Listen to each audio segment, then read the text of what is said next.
आज हम स्टार्ट कर रहे हैं न्यूक्लिक एसिड की स्ट्रक्चर। न्यूक्लिक एसिड जिसको पॉलीन्यूक्लियोटाइड चेन कहा जाता है, इस चेन को समझने के लिए सबसे पहले हमें इसकी मोनोमर यूनिट न्यूक्लियोटाइड को समझना पड़ेगा। ये जो न्यूक्लियोटाइड होता है ये तो तीन कंपोनेंट से मिलकर बना होता है। सबसे पहला होता है नाइट्रोजनस बेस, दूसरा है पेंटोज शुगर और तीसरा है फॉस्फेट ग्रुप। सबसे पहले स्टार्टिंग में बात करते हैं बेटा नाइट्रोजनस बेस की। नाइट्रोजनस बेस यह हेटेरोसाइक्लिक कंपाउंड होता है, मतलब इसमें कार्बन कार्बन रिंग के बीच में हेटेरो एटम नाइट्रोजन प्रेजेंट होता है और उसमें नाइट्रोजन अलग अलग पोजीशन पे होता है। दो टाइप का बेटा होता है बेटा, एक होता है प्यूरिन, दूसरा होता है पायरिमिडाइन। क्या नाम बेटा? एक होता है प्यूरिन, दूसरा होता है पायरिमिडाइन। सबसे पहले पढ़ेंगे पायरिमिडाइन। पायरिमिडाइन बेटा ये 6 मेंबर्ड सिंगल रिंग स्ट्रक्चर है जिसमें नाइट्रोजन की पोजीशन 1 और 3 होती है और साथ में 3 टाइप का होता है बेटा, थियामिन, यूरेसिल और साइटोसिन। कौन कौन से बेटा? थियामिन, यूरेसिल और साइटोसिन। उसके बाद बात करते हैं बेटा प्यूरिन की।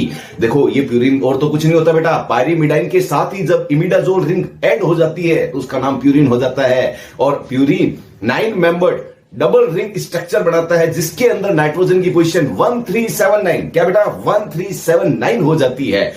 ठीक है बेटा, और ये 2 टाइप का होता है। ठीक है बेटा, 2 टाइप का होता है, एडिनिन और गुआनिन। क्या नाम बेटा? एडिनिन और गुआनिन। अब याद रख लेना, चाहे डीएनए हो चाहे आरएनए हो, दोनों ही न्यूक्लिक एसिड के अंदर एडिनिन और थियामिन ये तो डीएनए में होता है बेटा, और एडिनिन यूरेसिल 2 हाइड्रोजन बॉन्ड के थ्रू आरएनए के अंदर जुड़ते हैं और साथ में जो साइटोसिन है वो गुआनिन के लिए 3 हाइड्रोजन बॉन्ड के थ्रू जुड़ता है।